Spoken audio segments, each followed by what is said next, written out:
Why should we think about heaven more than we do?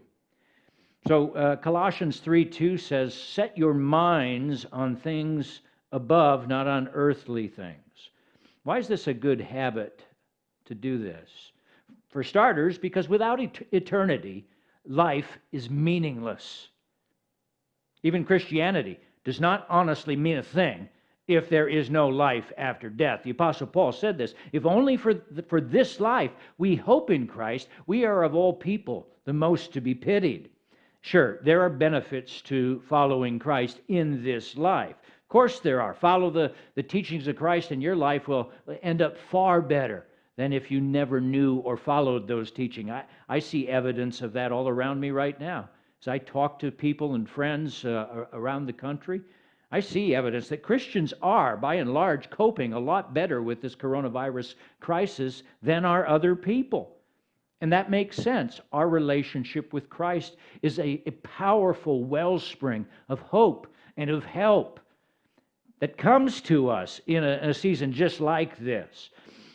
And it's not like we're not dealing with these times or feeling the pain. We do. Paul said of Christians in crisis, we are afflicted in every way, but not crushed. We're perplexed, but not driven to despair.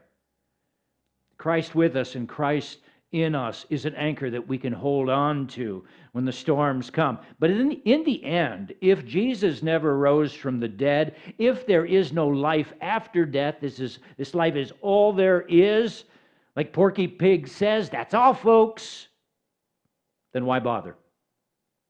This story I've just told you about my grandmother has no ultimate meaning if there is no heaven.